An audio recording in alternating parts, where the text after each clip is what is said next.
Behind me here is the mighty Mekong.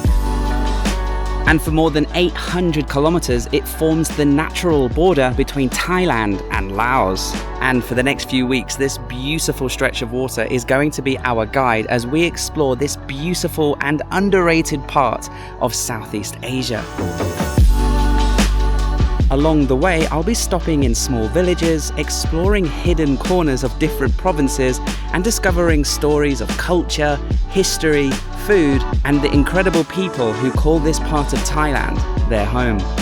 So come and jump on my motorcycle and join me on this journey along the Mekong.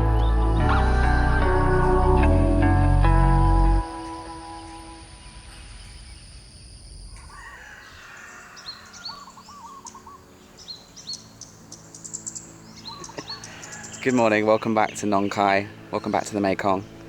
We are continuing our adventures, following the Mekong all the way from Loei to Ubon, and we're having so much fun. Thank you so much for all the love.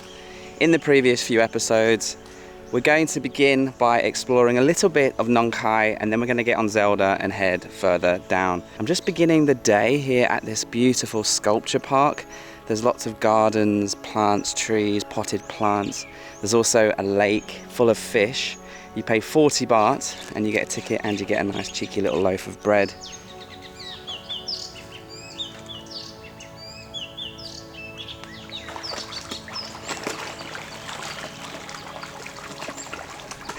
These fish are not small. Big catfish in there. Now obviously I'm filming these videos, but somebody has to edit them, and that's me. So what I'm going to do is I'm going to just spend the rest of the day back at my hotel just doing some editing, but we'll pick things up in the afternoon.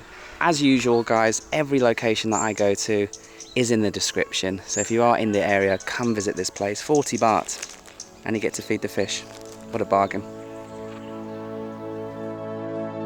Yeah, I'm always fascinated by sculpture. It's actually my favourite type of art, and these figures just tell such interesting stories. You could stay here all day and just marvel at the artistry and the quiet ambience here in the countryside, just outside of Nong Khai city.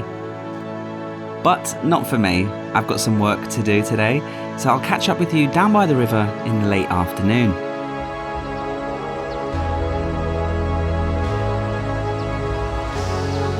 After my work was done, it was time for a stroll down the Mekong at sunset, and what better place to do this than Nong Khai's boulevard along the waterfront.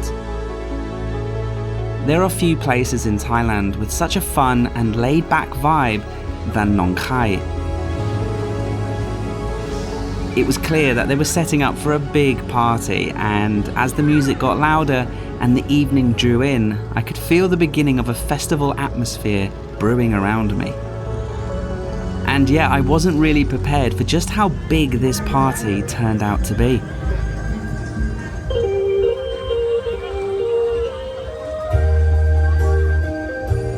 They love a good sing-song. They love their traditional music. Tales and songs of working on the farm, chasing your beautiful girl of your dreams, and drinking whiskey and sailing down the Mekong, and all these love songs. All these songs are songs about the heart and soul of this country, the real soul of the earth type of people who live in this area of Thailand.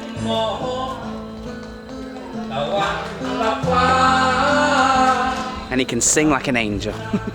Anyway, let's go down the promenade and see what we can find. There's always something going on in rural Thailand.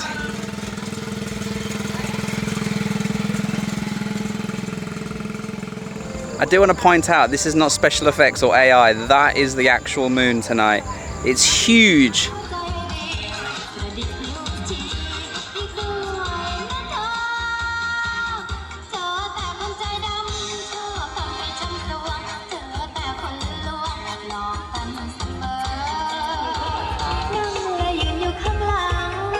I'm starting to feel like all of the best night markets are here in Isan. The Thai people were celebrating the end of Buddhist Lent, so for weeks now they have been giving up treats and home comforts in support of their beliefs, and tonight marks the end of that, and so everybody was ready to let their hair down, relax, and just have a good old night. This just keeps on going.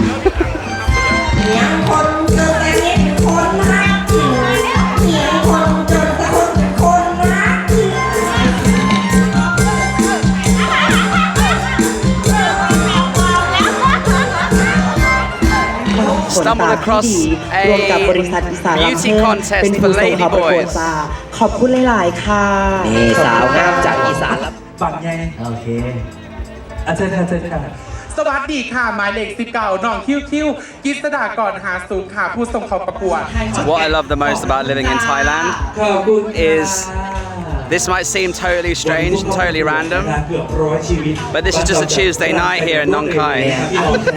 Look how many people are here as well. Like, this is not just a little event in a gay bar.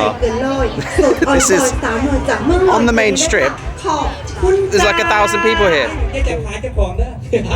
เดี๋ยวแล้วเขามีรางวัลแบบว่าสวยแบบอายุหน่อยพอหัตถกรรมนักเรียนคุณแม่ครูนะขบวนกับพวกกันนะครับคุณว่าใครที่สวยละมุนสวยเนียนดีและมีใจเป็นกว่าครึ่งในวันนี้นะ It makes you think that obviously Thailand's famous for ladyboys, but it's not just a part of the culture that's hidden down Soi Cowboy or Patron Beach, you know, it's actually ingrained in the society, and it's great to see how much it's worshipped here in Isan almost. I mean, it's a beautiful thing if you ask me.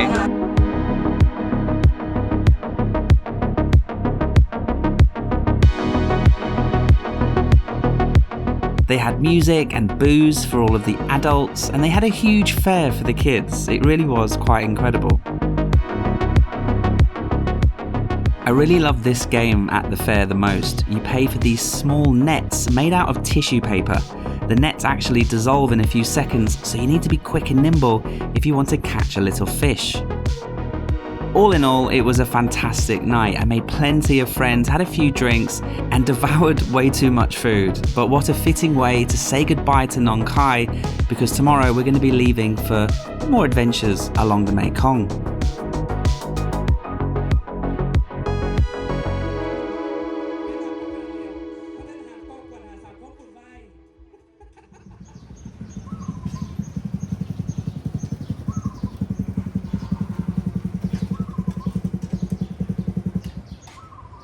Good morning and welcome back to the Mekong.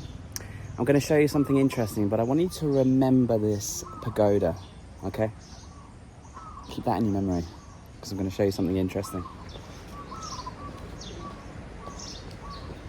So several hundred years ago in the 15th century, there was a very famous stupa right here on the banks of the Mekong in Nong Khai, and it housed some relics of the body of Buddha, and it was extremely important. And people came from all over Laos, Thailand and abroad to come visit and pay respects to Buddha and some of its body parts inside the stupa. But over the hundreds of years, the Mekong changed its direction, changed its flow, and erosion caused it to fall into the Mekong. Funnily enough, in low tide and when the water is a lot lower, so not now unfortunately because it's rainy season, you can take a boat out and pay respect to the fallen stupa. Now boats are still going out. You can see there's a boat out there right now, and I actually went on a boat trip last time I came to Nong Khai, and I got to see just a tiny fragment of the stupa that peeks up through the water in the drier months, and the locals were buying robes and placing the robes on the stupa. But at this time of year, the water's too high and you can't see it anymore. But that doesn't stop the boats going out. In fact, yesterday when I was going for my little run along the promenade here, I saw the boats going out, and they just kind of loop around where the stupa is, and I think people can make a little prayer, maybe drop some flowers. They can't actually see or touch the stupa, but it's just interesting that at this time of year, they're still going out on the boats, even though you can't see or touch the stupa. But they did build a replica of the stupa to show how it looked.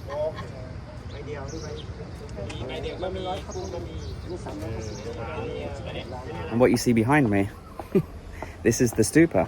The Thai authorities and the locals in this area crowdfunded some money, and they built what they think is how it looked, almost to the T. Especially, it's definitely the same shape, and it's quite beautiful. Inside they've got lots of beautiful artwork and sculptures, but it's very, very beautiful inside, and it's right on the main road here in Nong Khai. So if you come in the dry months, make sure to go on a little boat trip. You can get it from just outside of the stupa here, and if you're in Nong Khai, come and check it out and just imagine what it must have looked like all those hundreds of years ago. Okay, Zelda, it's time to keep on moving down the Mekong. Let's go.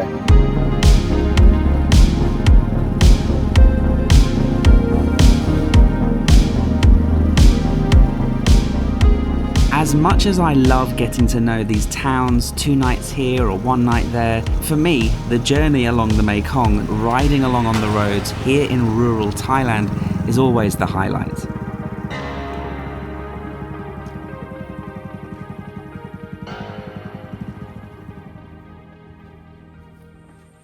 Isn't this a pretty little bridge?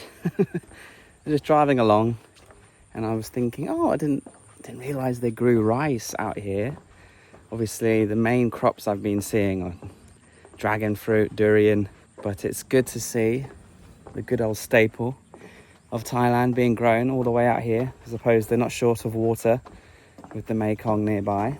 These bridges, they're typically made of bamboo, but this one's quite sturdy, and they normally just link a temple to the village. Sometimes the temple might be on a little island surrounded by the rice fields. Not much else to see, just rice fields, but it's just a nice little break for my arse as we continue our journey.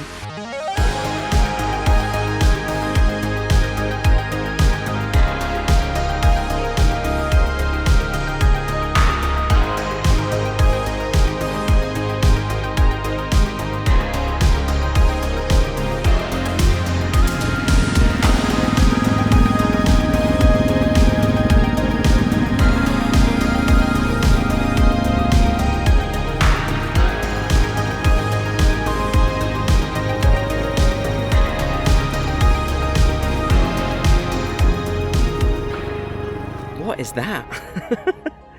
Seems to be a lotus flower. The river seems to be really beautiful today. I think it's because of all these storm clouds.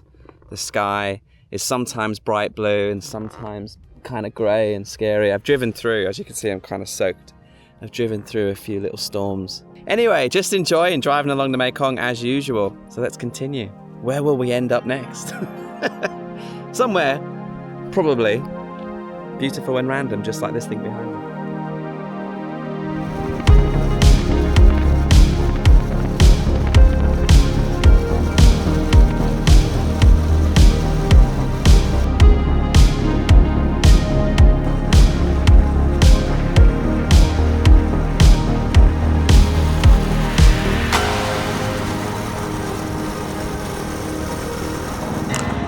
Just want to pop in with a quick message from the sponsor of my channel, Squarespace, the perfect place to build a website and the place that I build and host, paddydoyle.info. It looks incredible, as I simply chose one of their award-winning templates, and then I just added my own pictures, videos. I can write my own blog posts. I sell products, I sell services on my website. They also utilize AI with this new feature called Design Intelligence, where you just tell the AI what your website is, what's it for, what you're trying to do with it, and then the AI will build it custom to your needs. And if you go to squarespace.com/Paddy Doyle, you'll get 10% off your first website or domain with Squarespace. Okie dokie. Let's continue our adventures along the Mekong.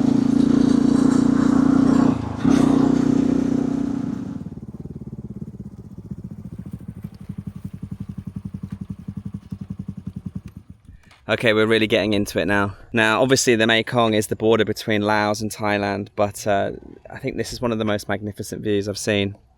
Not just because of the magnificent mountains, but because of the rain, the storms on the peaks, and in every direction as well. And this little village that I've just driven through, it's one of those villages where, you know, all the grandmas are outside resting on those like wooden beds.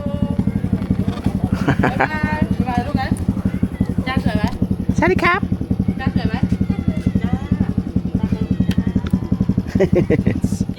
And just kids driving around on bicycles, just having a day off from school, just enjoying village life. Very slow pace of life out here, very peaceful. And what an incredible backdrop these people have. Just wanted to share this little village in the middle of nowhere here. I think we're actually in Bueng Kan now, the province itself, but still got quite a ways to go. I'm aiming to get to the 3 Whale Rock, which is a very beautiful, famous monument in this province, but it's still another hour or so away. I'm not sure what's going on with the weather today. It's so mixed. One minute it's sunny, next minute it's moody and it's pissing down with rain. So we'll just see what the weather brings for the rest of the day. Maybe we'll do the Whale Rock in the afternoon for sunset. But if it turns on us, then we might save it for the next day and do it in sunrise. Who knows? I'm not quite sure what the situation is. Anyway, me and Zelda are just having the time of our life, aren't we, darling? Honestly, this is the life. The good thing about the rainy season is you can see it coming, and sometimes you know when it's going to be unavoidable.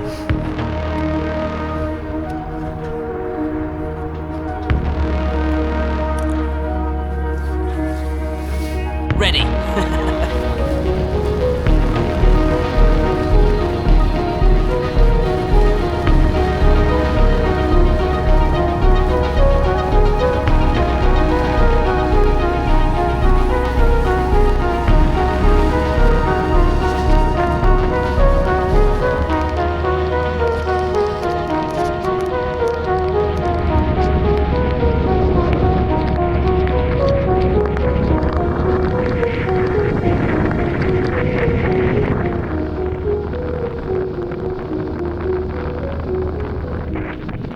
Okay. I wonder if I can stay here. It's very conveniently located, very close to the Three Whale Rock Monument. So it looks like they've got little individual bungalows, if you want to call them that. And then in the distance there, that big rock, that's the geological formation where Three Whale Rock and a few other beautiful landmarks are. This whole area's got loads of things to see. Okay, all sorted. Me and Zelda are here. We're going to spend a night in this little blue house. 400 baht. Aircon, shower. Looks pretty comfortable. So I'm just going to wait out a few hours, see if it gets a little bit better this afternoon. Hopefully it will be beautiful, because sometimes these storms can create a dramatic sunset. But I've noticed some damage to Zelda. During the festival in Nong Khai, in the morning, the hotel staff told me that someone drunkenly bumped into my bike and it fell over. So there is a dent on the exhaust. I'm not going to touch it because obviously it's boiling hot, but yeah, there's a dent on that. But that's not the issue. That's fine. I can get that changed. That's not really a big problem. But my kind of reserve fuel that normally is on here, you can see that it's snapped off here. I don't know how that happened. I didn't feel or hear that happen, but I feel like it must have happened today. It was a bit bumpy for a bit, but I think it's just failed. This is quite a heavy thing, and it's latched onto these little, now it's hanging on by a thread. There's one little nut right here. So I'm gonna have to sort of take that off. We're starting to get wet, we're starting to get battered and bruised. Just like any good road trip, things go wrong. I'm thinking that even though the weather is shocking, I think I still might go do the Three Whale Rock, because the rain is creating this mist that's coming out of this rainforest. And I think the worst of the weather's gone. And I just think it's going to create a lot of drama. And it could be just absolutely epic. And I haven't seen Three Whale Rock just after it's rained. The last time I went, well, the first and only time I've been, it was dry. It was beautiful. So maybe it will be a nice experience to experience this jungle, this rocky mountain, in a muddy, misty, moody scenario. Okay, that was easy. That's the ticket office behind me. It's quite expensive. Okay, so it's 100 baht for the ticket. That's not the expensive part. The expensive part is the truck. So this truck is 500 baht. So it's 600 all in. Of course, if you were with some other people, you could share the truck, and then it would only be 100 baht per person. But you do need a truck. You can drive your own, but I can't drive and I don't have a truck, so you rent a truck for 500 baht.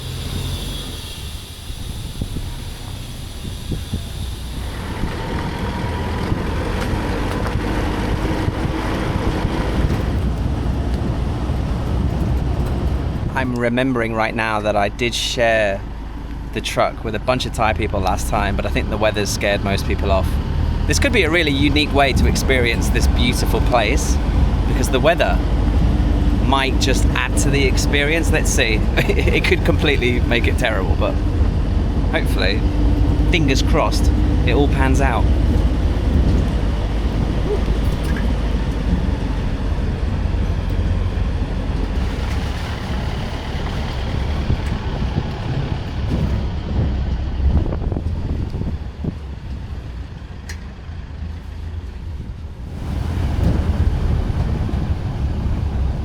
Okay, it's all coming back to me now. So the truck drops you off at 4 or 5 different locations, a few viewpoints, a few beautiful rock formations, and then you finish, if I remember rightly, with the highlight, which is 3 Whale Rock, which is just, wait till you see it, it's unbelievable.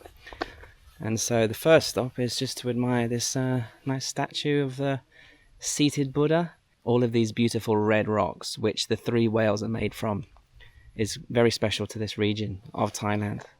You don't see this in the south because it's all limestone, but this is a different type of rock. Not quite sure which one, but I'm sure I'll find out in time for the voiceover.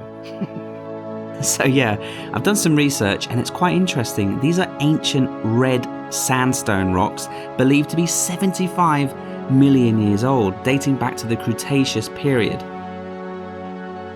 They're actually some of the oldest exposed rocks in the entire country, and this deep red hue comes from the iron oxide within the sandstone. That's what gives them this Martian-like look, and with the erosion, these beautiful smooth edges, which, as you'll see in a minute, create these beautiful whale-shaped rocks.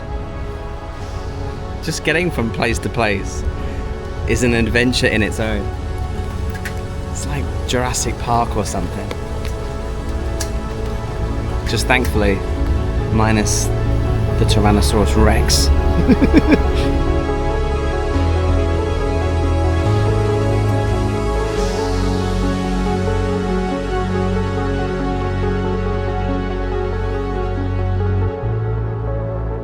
You get your money's worth with the trucks, by the way.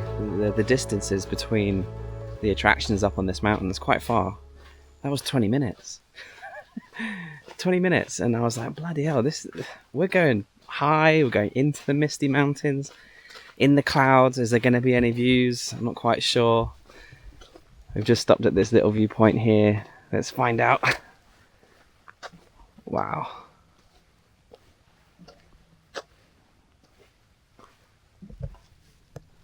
Wow. Check out the health and safety of Thailand. Dotted yellow line. If you go that way, you slip and fall, you're dead. This is so cool.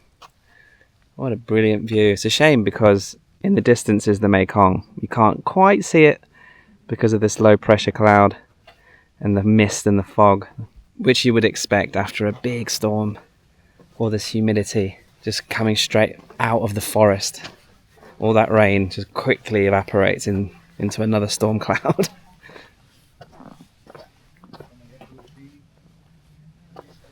This is definitely one of the most striking, recognizable and famous monuments in all of Thailand.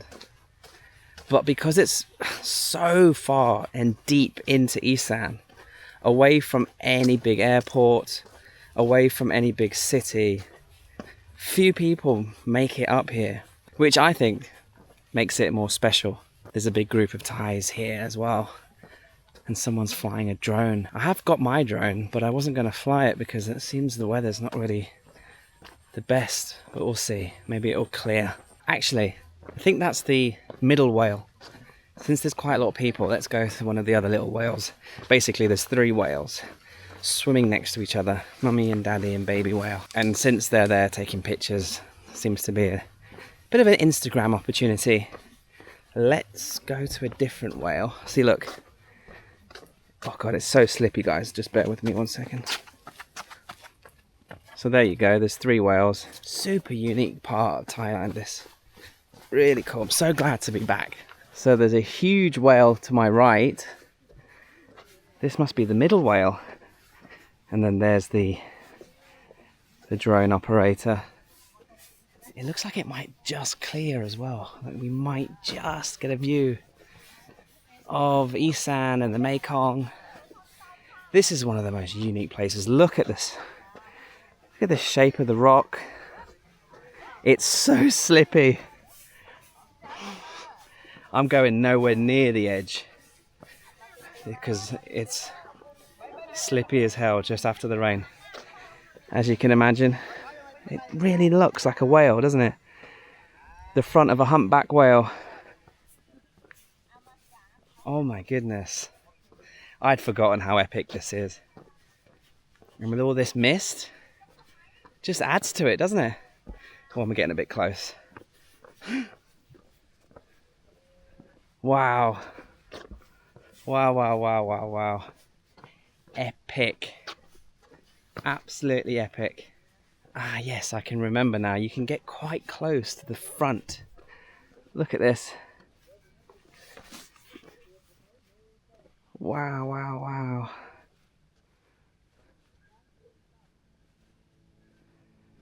That's as far as I'm gonna go today. Look at this. I think I can get the drone up just so I can get a little bit of a perspective for you.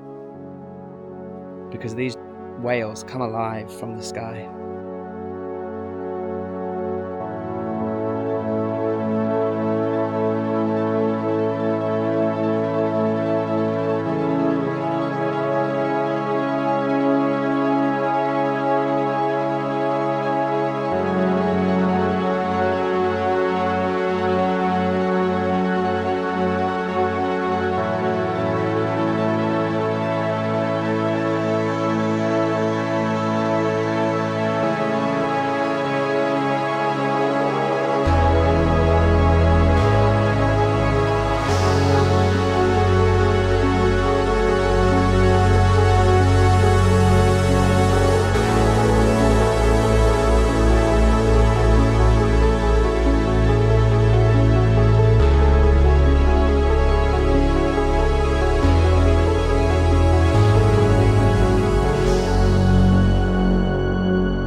Truly epic, huh? Truly epic. Every couple of minutes, we just get completely engulfed in cloud and we can't see a thing. And then it clears and you can see a lot more. It's really stunning. And I'm so glad I came up here this afternoon. I still might come again tomorrow morning. I haven't decided. I might do. But just coming and seeing the whales in this environment, so unique, so special. Oh, Bueng Kan. Put this on your list if you're doing the Mekong. And come see the 3 whales. Aren't they beautiful? I hope you enjoyed today's episode. Leaving Nong Khai. Having a great time there, by the way. Oh my God, what a place. And then just having a lovely drive all the way through the countryside, through the rain, through the sun, through all the weather. And finishing here at the beautiful 3 Whale Rock. In the next episode, we're going to continue our adventures in Bueng Kan. There's loads of really special places that I really want to visit that I haven't yet. So we'll check out some beautiful places in the next episode. And then we'll follow the Mekong even more down to Nakhon Phanom, one of my favorite cities. And that will kind of mark the halfway point of our little Mekong adventure. So if you've enjoyed today, as always, please just like the video. Super simple, so super easy to do, and it really helps the video get shown to more people. And if you're new, subscribe. We've got loads of adventures coming. And if you can't wait for the next episode, don't worry, okay? Relax, because you can watch it right here. Just click on that or tap it now and go enjoy. Cheers.